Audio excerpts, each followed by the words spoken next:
하나님께서 우리에게 주시는 말씀 고린도전서 9장 16절 보도록 하겠습니다. 고린도전서 9장 16절. 한 1800년대니까 지금부터 한 200년 전이 되겠는데, 미국 오하이오 주에 가난한 농부의 아들로 태어난 노울스 셔라는 그런 청년이 있었어요. 그에게는 이제 천부적인 이렇게 그 음악적 재능이 있어가지고 혼자 독학으로 바이올린을 마스터를 했어요. 그가 이제 12살 때 이제 부친을 여의고, 즉 아버지를 잊어버리고, 이제 어려서부터 어머니와 이제 형제들을 부양하기 위해서 아버지의 이제 가업을 이어받아가지고 새벽부터 들에 나가가지고 씨 뿌리는 일을 이제 계속하는 거예요. 지금으로 말하면 농사꾼 아들이 된 거죠.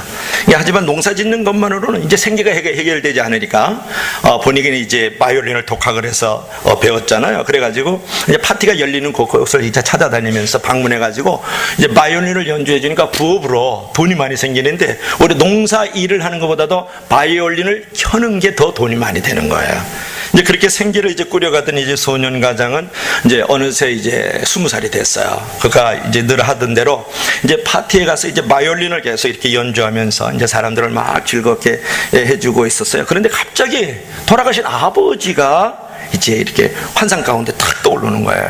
그리고 아버지 음성이 들리는데, 아들아, 너 하나님 만날 준비를 해야 되지 않아? 내 악기와 내 노래가 하나님을 위해서 사용되기를 원한다. 이제 그런 음성이 확 들려온 거예요. 눈물을 흘리면서 집에 돌아온 그는 당장 이제 교회 가가지고 세례를 받고, 수년 후에 이제 노래하는 부흥사가 됐어요. 바이올린을 키면서 이제 하나님 말씀을 증거하기 시작했는데, 그 동안에 세례를 무려 한 2만 명 이상에게 세례를 주었다. 그가 작사한 대표적인 노래 가운데 하나가 새벽부터 우리, 찬송가 496장 있지 않습니까? 새벽부터 우리 사랑함으로써 저녁까지 씨를 뿌려봅시다. 열매 차차 익어 곡식 거둘 때에 기쁨으로 단을 거두리로다. 할렐루야. 그 찬양을 만든 사람이 노울스 셔라는 사람이에요. 노울스의 찬송가 2절에서 우리가 비가 오는 것과 바람 부는 것을 겁내지 말고 뿌려봅시다. 이를 맞춰놓고 곡식 거둘 때 기쁨으로 단을 거두리로다. 3절에서 씨를 뿌릴 때 나지 않을까 염려하면서 심히 애탈지라도 나중 예수께서 칭찬하시니 기쁨으로 단을 거두리로다. 오늘을 사는 우리 그리스도인들도 이렇게 복음을 들고 나아가 씨를 뿌려야 되지 않을까요? 그것을 말하는 거죠. 여러분, 평생 신앙생활을 하면서 전도 안 하는 삶을 선택하시겠습니까? 씨를 뿌리지 않는 삶을 선택하겠느냐? 아니면 주님의 기대를 이루는 열매 맺는 삶을 위해서, 기쁨으로 단을 걷기 위해서 씨를 뿌리는 삶, 전도하는 삶을 살겠느냐? 묻지 않습니까? 좀 더 근본적인 질문을 해볼까요? 여러분, 복음 전도는 왜 중요한 거예요? 그리스도인에게 우리가 전도라는 것은 무엇이에요? 첫째, 따라합시다. 전도는 의무다. 다시 한번. 전도는 의무다. 자, 바울은 오늘 이제 본문 고린도서 9장에서 만약 자신의 전도를 안 한다면 스스로에게 화가 있을 것임이라는 비장한 고백을 고린도 교인들에게 하고 있는 것을 보세요. 내가 복음을 전할지라도 자랑할 것이 없으면 부득불할림이라. 내가 복음을 전파하지 않으면 내게 재앙이 있을 것이다. 화가 있을 것이다. 그렇게 16절에 말씀하고 있는 것을 볼 수 있잖아요.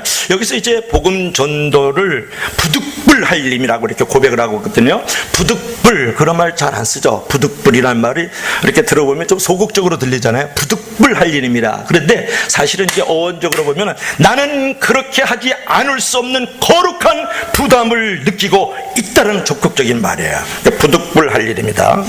바울은 여기서 전도를 피해갈 수 없는 거룩한 의무라고 말하고 있는 거예요. 왜 그렇습니까? 그것이 바울을 구원하신 하나님의 기대였기 때문에. 나 한 사람으로 구원이 머물러서는 안 돼야 될 사건이 구원이라는 거예요. 구원받은 나를 통해서 우리 가족들, 우리 이웃들, 이 도시에 있는 사람들이 복음을 듣고 구원받는 것, 그것이 바로 하나님의 기대였다라는 거예요. 그래서 주님은 복음 전도를 해도 좋고 안 해도 좋은 사건이 되게 하시지 않고 명령으로 우리에게 주신 줄로 믿을 수 있기를 바랍니다. 그래서 이것을 대사명이라고 그러잖아요. 지상 대명령 이런 말을 해요. 그래서 마태복음 이제 28장 19절에 보면은 뭐라 말씀하셨습니까? 모든 족속으로 가서 이제 민족을 제자를 삼으라.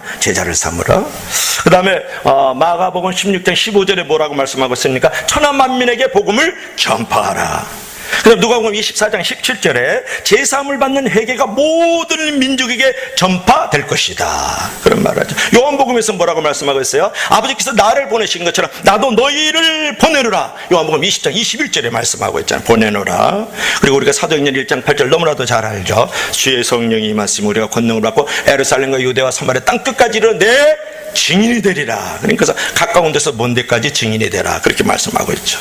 여러분, 그래서 제자 삼고 전파하고 또 전파될 것이고 세상으로 보내고 그 다음에 증인이 되는 이 사명은 여러분 적당히 넘어갈 일이 아닌 거예요. 군대 용어로 빌리면 이걸 준행하지 않으면 명령 불복종이에요. 그죠? 그것이 가벼운 죄이겠습니까? 그래서 바울은 내가 이 의무를 준행하지 않으면 내게 재앙이 있을 것이다. 그렇게 말하고 있는 모습을 보십시오. 그렇다면 우리도 가까운 가족들, 이웃들, 이 역곡동 부천 땅에 사는 사람들에게 전도의 명령을 수행해야 되지 않을까요? 그것이죠. 자, 둘째로 따라합시다. 전도는 특권이다. 다시 한번 크게. 전도는 특권이다. 오늘 고린도서 9장 19절을 한번 읽어봅시다. 오래간만에 성경 읽죠. 자, 고린도서 9장 17절 다 같이 시작. 내가 내 자의로 이것을 행하면 상을 얻으려니와 내가 자의로 아니한다 할지라도 나는 사명을 받으려니와. 아멘. 이렇게 말씀하고 있죠. 내가 내 자의로 이것을 행하면 무엇을 얻으리라? 상을 얻으리라. 상을, 밥상이 아니고 선물을 얻으리라. 그러니까 바울은 이제 전도를 단순히 의무로만 자각하는 것이 아니라 자의로 기뻐하면서 이 전도를 행하면 거기에 상급이 따를 것이라고 확신하고 있었다라는 거예요. 그런 의미에서 우리 그리스도인들에게 복음 전도는 거룩한 의무만 될 뿐만 아니라 즐거운 이제 특권이요 상급인 줄로 믿을 수 있기를 바랍니다. 여러분, 가장 고귀한 상급이 약속된 특권이 뭐냐 그러면 전도라는 거예요. 그러나 이 상급을 천국에서나 누릴 면류관으로 이해해서는 안 되죠. 바로 다음 절에서 바울 자신의 입으로 그 상급의 정치를 말하고 있는데, 자 9장 18절 보세요. 18절 한번 읽어볼까요? 다 같이 시작. 그런즉 내 상이 무엇이냐? 내가 복음을 전할 때 값없이 전하고 복음으로 말미암아 내게 있는 권리를 다 쓰지 않은 이것이로다. 아멘. 참 사도 바울의 아주 유명한 고백이 하나 있는데, 그런즉 내 상이 무엇이냐? 내가 복음을 전할 때 값없이 전하고, 이거 중요해요. 복음으로 말미암아 내게 있는 권리를 다 쓰지 아니하는 이것이로다. 그러니까 내가 복음을 전하는 것은 값없이 전하고 그 다음에 권리를 포기하면서, 내 권리를 포기하면서 전한다라는 거예요. 여기서 바울은 자신이 누릴 수 있는 권리를 포기하고 복음의 전도의 십자가를 지는 것 자체가 자신의 특권이고 상급이다, 이렇게 말하는 거예요.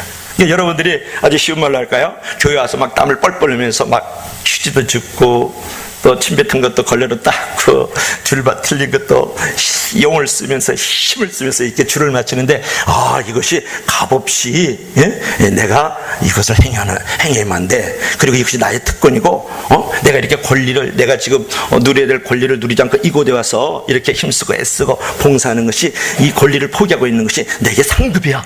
이건 축복이야. 나만이 가지고 있는 권리야. 이렇게 얘기할 수 있어요?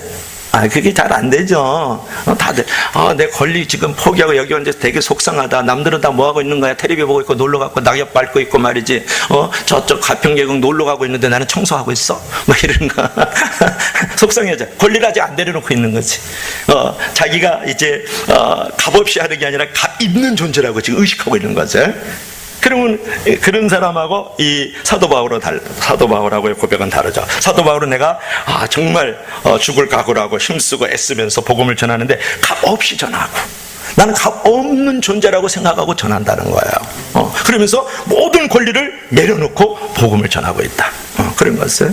여기서 바울은 이제 자신이 누릴 수 있는 권리를 포기하고 복음 전도의 십자가를 지는 것 자체가 자신의 특권이고 상급이다, 이렇게 말하고 있죠. 이 역설적 고백이라는 거예요. 이것을 파라독스하다, 그런 말을 하거든요. 그러니까 이제 글을 보니까 그런 게 있어요. 한 개인이 병원의 원장님 한 개인의 그 봉사를 원장님을 통해서 이야기를 들은 건데, 이 병원에 10년 이상 꾸준하게 환자를 돌보는 자원봉사자 권사님이 계셨어요. 원장님은 너무 고맙고 미안해가지고 어느 추석에 200만 원을 봉투에 넣어가지고 그 권사님에게 이제 자비량으로 늘 봉사하니까 그 감사 표시를 했죠. 그러자 그분이 이제 원장실로 찾아와가지고 봉투를 내밀면서 이제 그 항의 아닌 항의를 하는 거예요. 원장님, 왜 내 상급, 내 면류관을 빼앗아 가려고 합니까? 제게 이런 것을 주시면 제가 겨우 이런 어떤 보상을 바라고 여기에서 봉사하는 꼴이 되지 않아요? 제가 이것을 받으면 더 이상 이곳에서 기쁨으로 일하지 못하게 될 것이에요. 그러면서 봉투를 돌려줬어요. 여러분 같으면 아마 할렐루야 감사하면서 11조도 안 뛰고 다 잡수셨을 거예요.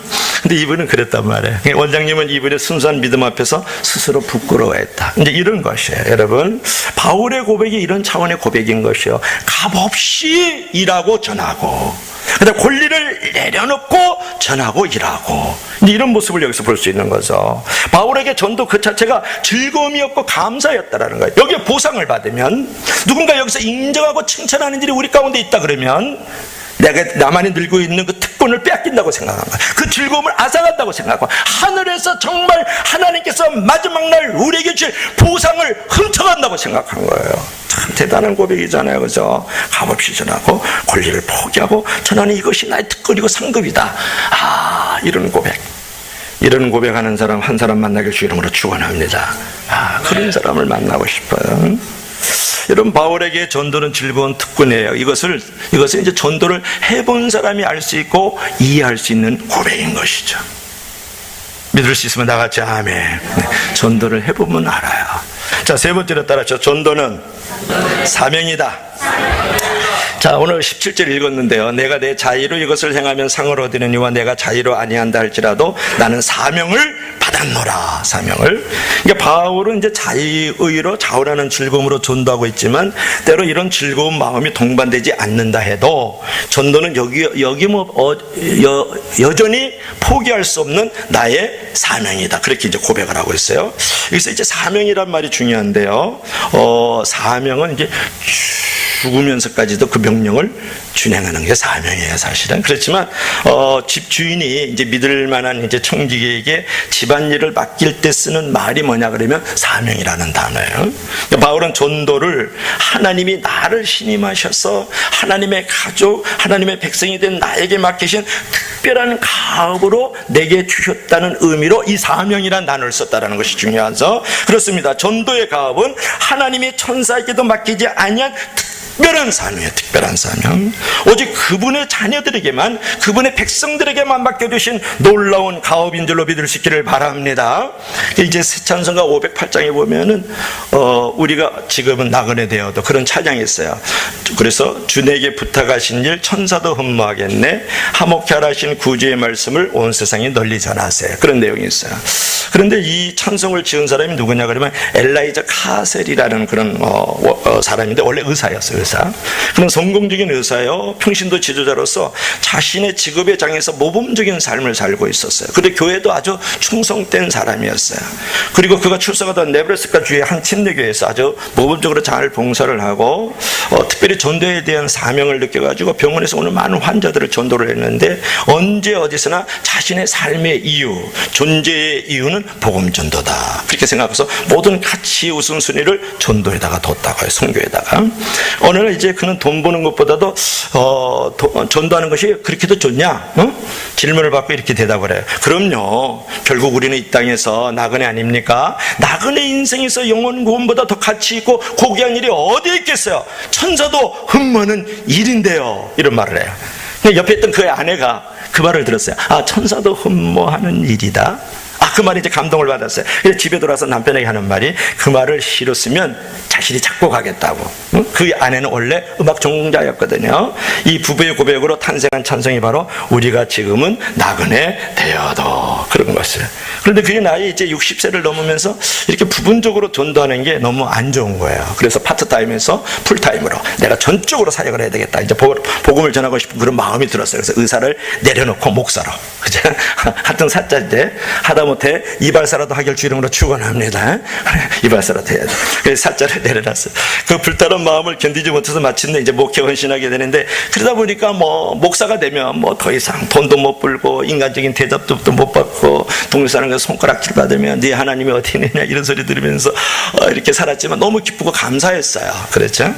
그의 첫 부임지가 콜로라도 덴버의 작은 침례교회 취임 예배에서 그와 아내는 침사 대신에 이 찬송을 불러요. 우리가 지금은 나그네 되어도 화려한 천국에 모자나 가리니 이 세상이 있을 때 주 예수 위하여 힘써서 함께 일하세. 주님에게 부탁하신 일 천사도 근무하겠네. 화목케 하라신 구주의 말씀을 온 세상 널리 전하세요. 누가 지은 거예요? 누가 졌어요? 엘레이저 카셀 목사님의 사모님이 지은 거죠. 우리 사모도 작곡 하나 하길 주이름으로 축원합니다. 내 자체가 시기 때문에 그때 자 나를 보면 음악이 흘러나와야지. 부침개나 굽고 그죠? 밴댕이 막 이렇게 그 찌짐이나 또 하지 말고. 근데 카셀이 이제 목사로 부임한 지 얼마 안 돼가지고 그의 아내가 교통사고로 죽어요. 누군가가 장례식 와서 이렇게 묻죠. 목사가 된 거 후회하지 않습니까? 아내가 죽었잖아요. 목사가 안 되고 의사를 계속했으면 아내가 그렇게 빨리 가지 않았을 거 아니에요. 이렇게 원망하고 분노하면서 손가락질을 했어요. 그럴 때 카셀 목사가 뭐라고 대답했을까요? 제 아내가 늘 그랬죠. 우리가 지금은 나그네 되어도 작곡을 하면서 제게 이런 말을 했어요. 나그네 인생길에서 행복한 전도자 곁에 머무는 것이 자기의 행복이라고요. 혹시 자신이 먼저 이 세상을 앞서가게 되면 변함없이 당신의 하늘의 응원자가 되어서 함께 복음의 증인이 될 것이라고요. 그 말을 했다라는 거예요. 이런 멋진 아내, 이런 아내 되길 주이름으로 축원합니다. 먼저 안 가길 축원합니다. 내가 99세, 당신은 100세에 바로 오라고. 내가 99세 12월에 죽으면 100세 1월 달에 따라오시길 주이름으로 축원합니다.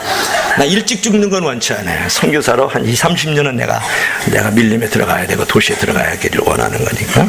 아멘도 안 한다. 할렐루야. 그렇게 되길 기도해 주시길 바랍니다. 그렇게 후원하시길 바랍니다. 그렇게 밀어주길 바랍니다. 난 목회보다도 선교에 가서 한 20-30년 하려고 그래요. 슈바이트들은. 그래서 이제 아내의 장례식에서 혜중이 이 찬송을 불러줄 것을 요청을 했죠. 이것이 바로 사명자의 모습이 아닐까요? 이것이 사명자의 모습이다. 죽음으로서의 그 명령을 준행할 때 그것도 감사하고 찬양할 수 있는 사람이 사명자인 거 아니에요?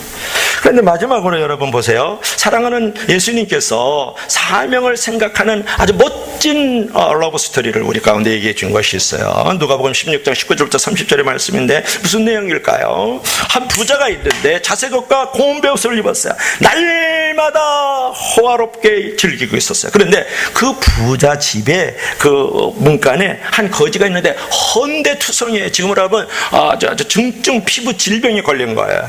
얼마만큼 걸렸냐 그러면 그 부자 이상에서 떨어지는 그 떡이나든지 그 과자를 먹으려고 배불리러 가면 그 문턱에 엎어져 있으니까 지나가던 개들이 그 헌대를 핥아요.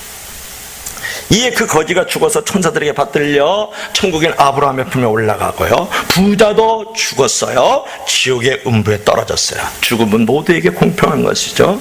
한 번 죽는 것은 정한 이치여 죽음 다음에는 심판이 있으리라. 모든 꽃들은 떨어지고 모든 풀들이 쓰러지는 것처럼 인간의 모든 영광도 떨어지고 인간이 가지고 있는 모든 육체도 흙으로 왔으니 흙으로 돌아가는 것. 이것이 얼마나 공평한 것이냐 말이에요. 부자도 죽고 거지도 한날에 죽었어요.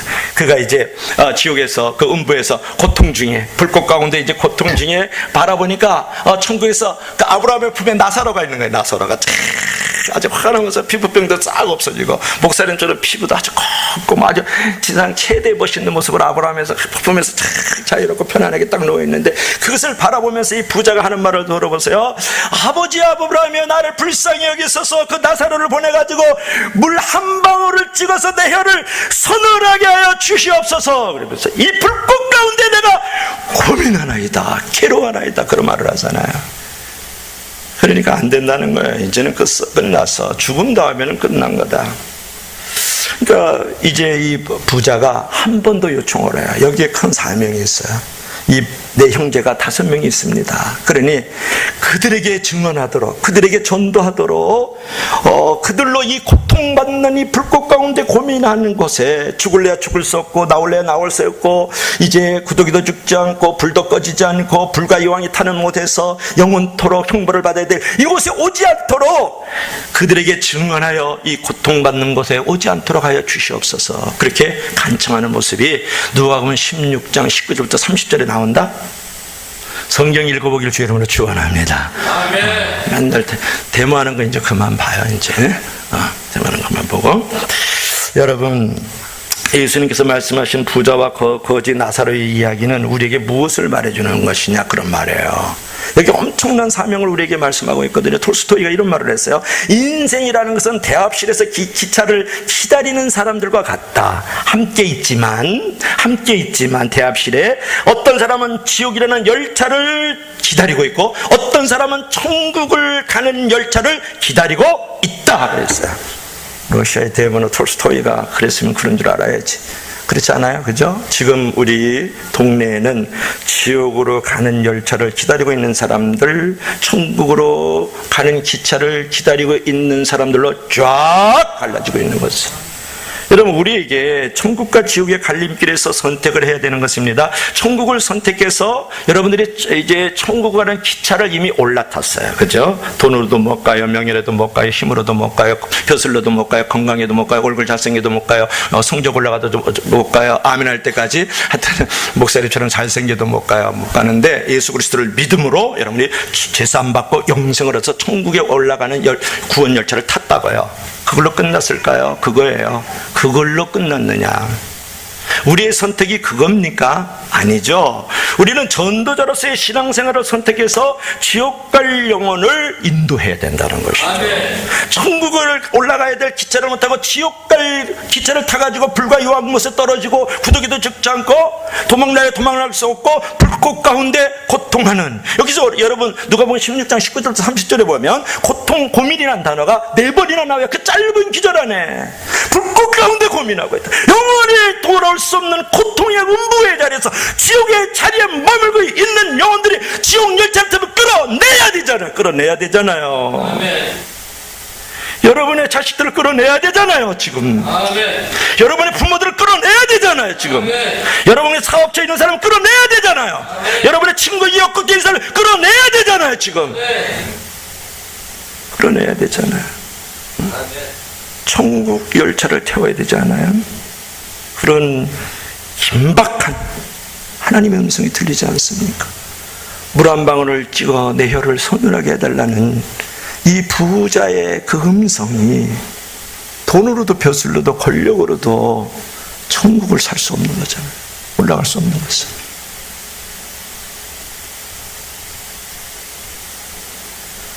여러분, 얼마나 긴박한 자리입니까? 내일 일을 보장할 게 뭐가 있어? 돈이 여러분의 내일을 보장합니까?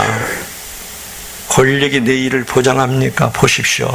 줄줄이 황금 팔찌 타고 다니다가 차디찬 새고랑 차고 있고 멋진 메이커 유명 브랜드 입고 다니다가 푸른 제수복에 입고 그 넓은 청와대 들락날락 하던 사람이 지금 1.9평의 독방에 들어가 있잖아요. 꽃의 영광도 떨어지고 풀처럼 인간은 쓰러지는 거예요. 여러분, 내일을 보장받지 못한 사람이 가장 불행한 사람인 거예요. 무엇이 내일을 보장해요? 예수 그리스도와 그분의 진리만이 우리를 보장하는 거예요. 아멘. 이것이 바로 사도 바울의 사명이고 저와 여러분의 교회의 사명이 아닐까요? 그런 것이죠. 그렇지 않습니까? 오늘 하나 이제 서론회 때 얘기했던 얘기를 하고 마치려고 하는데, 서론회 그 노울스 셔가 이제 새벽부터 저녁까지 시를 뿌려봅시다 이렇게 노래하던 사람이, 전도하던 사람이 노울스 셔잖아요. 기차 사고로 이제 그 44세라는 그 젊은 나이로 이 사람이 인생을 마감하게 돼요. 이 노울스 셔. 새벽부터 저녁까지 시를 뿌려봅시다.